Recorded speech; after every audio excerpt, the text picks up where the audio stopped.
Hi guys, welcome back. This time around I'm bringing you two more IEMs from EarAcoustic Audio. This time around, well, they're all the Silver Angel, but this time around I'm bringing you the SPA Pro and the SPA Pro Max. And to kind of position these two, I decided to bring out the SPA High-End Max and the SPA High-End. In terms of price, the SPA Pro is $99. The Pro Max is $219. They bring the nicest style case that we already saw in the high-end models. The box, I'm not going to take you through it. It's the box that we've seen before. Brings tips, brings the usual stuff, brings a nice little cable holder as well. The cable itself is a decent cable. It's good. Nothing to be pointed out as a negative aspect. The only thing that I have changed, and this is already something that I had mentioned before, is the actual tips. I'm using the KB07s. These stock tips, they just are a little bit too soft on the outside, and that means that they break seal too easily, and it becomes a little bit annoying at times.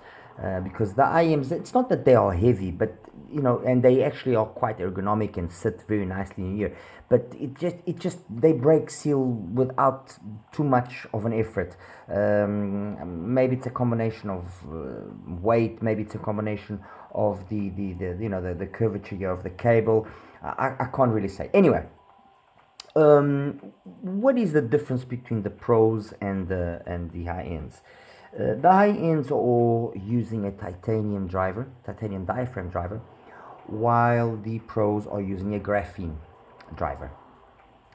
Also, well, in terms of the size of the driver, it's always the same size. It's always the 11.4 millimeter driver, which is kind of something which has been the norm for TFZ, for EarAcoustic, for that kind of for TFZ, for Super TFZ. They usually use bigger drivers than what is the more commonly what is the more common 10 millimeter. The other thing that has changed here in these two, specifically or particularly here with the cheaper $99 SPA Pro, is that it's using 16 ohms, while the rest of the the Pro Max, it's using a 23 ohm, if I'm not mistaken. Let me just confirm so I don't mislead you. No, actually 30 ohms, sorry. 30 ohms, which very much matches what we also found on the high-end Max, which is also 30 ohms, and then it's the high end that uses a 23 ohm driver. So there's a higher impedance being used in these drivers, while a lower impedance, perhaps to make it easier to drive, is being used here on the Pro. Graph wise, I'll show you the graphs in a second and you'll get a general idea.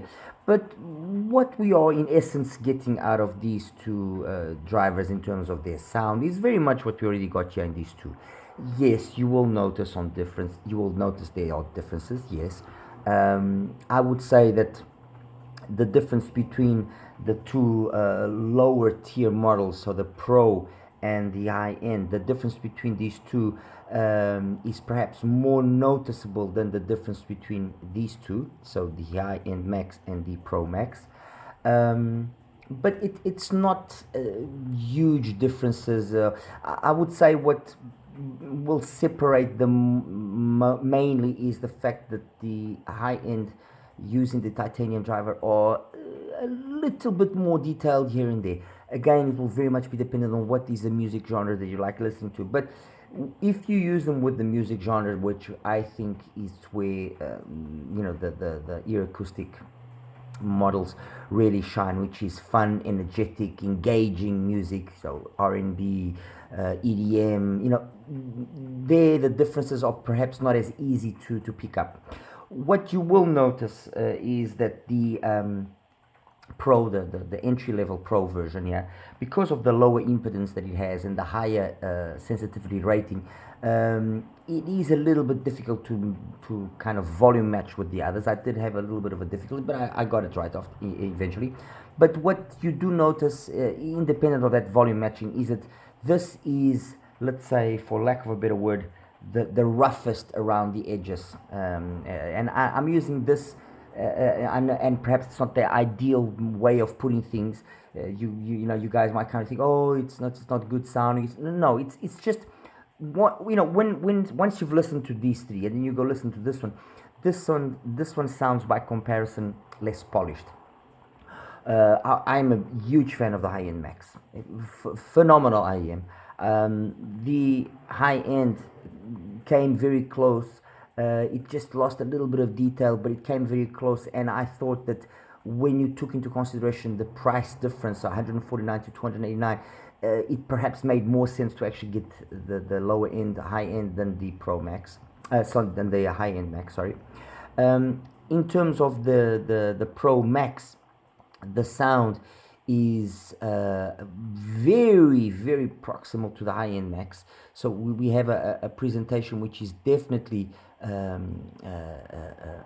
detailed, loses here and there with some female vocals, ever so slightly, but I mean it's minimal. And once I show you the graphs, you'll see what I mean. You really have to be paying a lot of attention to pick up on that. But where the main, let's say, meat, or you know, the meat and potatoes are, which is in terms of the bass and the mids and everything, they are basically identical. The you know, very nicely executed bass. It's big, it's dynamic, it's got loads of energy, clean transition into the mids. The pin again is well done. That 100 to 100 hertz pointer I usually like looking to, where it corresponds in the upper mids, it's above 2K. So in both cases, that any possible roughness that might occur is straight away eliminated. Great mids, you know, okay, fine. If your thing is ultimate vocal transparency, if your thing is the ultimate in terms of bass balance, then neither of these IEMs is the ideal. But that's not the premise of EarAcoustic, in my opinion. EarAcoustic has tried to bring us an old school type of sound, but done with the latest tech. And it shows. It's, you know, you can feel that the quality of the drivers is there, because this sort of tuning, if it was used with a lower quality driver, you'd pick up on it very quickly. You'd notice that the bass is muddy, that bleed that goes from the bass into the mids would be very significant, and that's not the case here. You know, the bass is, because of the high magnetic flux that occurs in the that has been used in these high quality drivers. The bass is clean, it's precise, it hits you hard, and it cleans up instantly. It doesn't linger, it doesn't, you know, carry on. So bass mids definitely the star of the show in these two, the Pro Max or the high end Max. The extension past 10K, again very similar on both. There is honestly very little difference there. 219, 289. Again, it's a hard one. It's a difficult one. It's a difficult one. I said it as well. That I, in my opinion, thought that the high-end Max should maybe have been just slightly lower in terms of the price.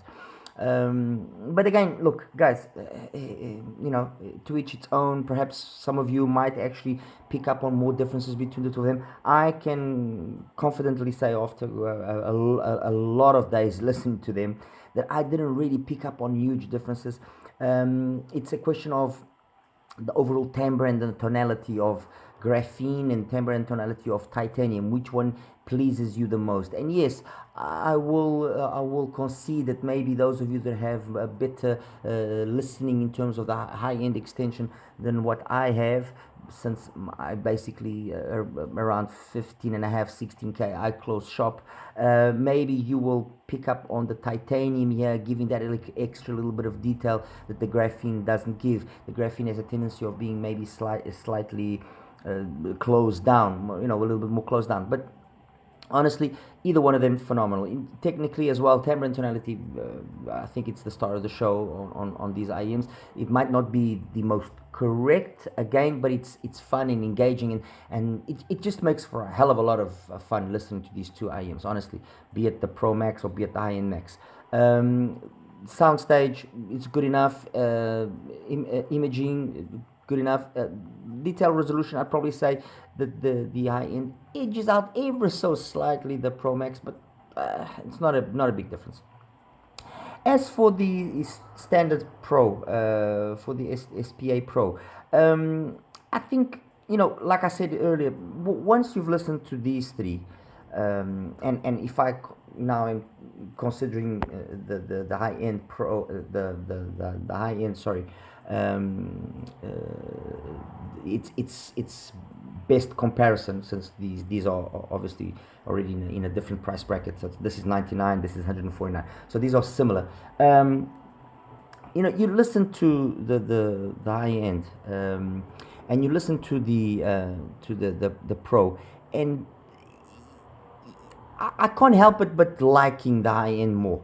And I think it's down to the fact of the impedance that's being used here. Being a slightly higher impedance, it allows for a better overall matching between dongle or DAC or DAP or whatever you're using and the IM. And it just confers, I just find that single dynamic drivers, when they have a lower impedance, they have a tendency of just being a little bit more brute, a little bit more forceful in the way they put things. And that's exactly what happens here with the Pro. The Pro plays nicely, there's nothing wrong with it. But for example, if you ask me, between this and something like the IVipQ, which is something very similar in terms of price and kind of has similar vibes of tuning, I would choose the IVipQ, to be honest with you, because the way that it presents itself is just a little bit more towards my preference, a little bit more, mature. I wouldn't say mature, but a little bit more docile. I find that the biggest, well, not the biggest, but probably the main nitpick that I have here with the Pro is that it's just very intense. And certain songs that I like listening to, they just come across way too in my face. Again, this is just me. Maybe many of you might not have the same opinion. You will have a totally different perception of what we're talking about. But that's how it comes across. Compared here to the, well, in terms of the bass, they all are very similar, mind you. Bass, and I would say a major part of the mids is very similar. It's just then the different intensity levels that make them stand out compared to the max versions, be it the Pro Max or be it the high-end Max. But comparing the Pro here with the high-end, the high end is a little bit more plateaued, a little bit more uniform in its presentation on the upper mids and treble, and that then gives us a sound which is just that little extra more polished. This has got a slight peak at 5K that makes itself a little bit more felt than what I would ideally like, to be honest. And it's just, like I said, it's just a presentation which is too forward. Other than that, it's a fun IM. If you're looking for something which is fun, you want to enter the EarAcoustic, let's say, fan club, and you want to have a single ED which is, within that budget that you have, which is absolutely $100, you can't go above that, then yeah, this is something worth considering. I would honestly save up a little bit more and perhaps go straight away for the high end. But that's just me. But hey, it is what it is. If I have to just give a quick comparison here between the Pro and the TFZ number 3, which had basically a very similar sound, I would say that if with the TFZ number 3, when I compared it with these three, and when I compared it especially with the high end, I found that there was a definite improvement in terms of the way that it presents itself, the high end, compared to the TFC number 3, and the TFC number 3 is a very, very good IM. Comparing the TFC number 3 here with the with the Pro, I find that the TFC's number 3, the fact that it has a little bit more bass, is able to then camouflage perhaps that forwardness that I have encountered here. So that extra energy that you have here in the Pro, because of the fact that the bass is not being emphasized, like in the case of the TFC number 3, the number 3 is the better IEM. And that's that, guys. I mean, like I said, there's not really much more that I can say. Let me now quickly just show you the graphs and we'll wrap it up. Okay, guys, let's talk now graphs. The two graphs that I've got here, in the red, it's the SPA Pro, and in the green, it's the SPA High End. So these are the two entry-level models, okay? There's just a little bit of a couple of mismatch of the depth of the tip. That's the only reason for this here. I honestly tried, but look, what basically stands out here, and that's what I want to just show you, is that in the red, okay, the Pro has a little bit more energy here in this 4 to 5, 6K area, and that little extra amount of energy is noticeable. Okay, it's noticeable. The fact that it also has that lower impedance and that very high sensitivity, what ends up happening is that balance that I like looking at, which is the 100 hertz, you can see it's just borderline there on the 2K, but this whole area here just comes across a very forward, very energetic. While when I do the same thing and the same exercise with the high end, you look and you can see that the 100 hertz point there is plateaued way above 2K and stays plateaued quite a bit. And so there's a balance that is struck between the two extremes here, which is more pleasant, more satisfying to my ears, and I personally prefer it quite a bit more. Okay, as for the high-end Max, which is this, and the Pro Max, which is this one, you can see that they are basically the same thing. I mean, honestly, I really struggled to tell them apart, other than the slight more little detail here and there on the high end. And I mean, it's not this here that really is the culprit or the justification for that. It's just, I guess, the fact that it's a titanium driver as opposed to a graphene driver, which dictates that. If we now compare them with the other more entry, well, let's take here the SPA Pro and the SPA Pro Max. You can definitely see that the fact that the shell also helps, but the Pro Max, that point there, you see what I was telling you earlier, it also has that further plateau, and even though it's got that little extra amount of energy there, which you might think would be a little bit more forward or might jump out, no, it doesn't. It actually comes across way more balanced than on the standard SPA Pro. And comparing it with the high-ends, okay, that's the high-end and the high-end Max, you can see that they're all kind of very similar. As I mentioned before, the difference that exists is different levels here of intensity in the upper mids and the treble, and ultimately the different diaphragms and the different impedances with accompanying sensitivities also dictate the differences that occur there. But if you driver match carefully and do the homework in that way, and for the comparisons, it's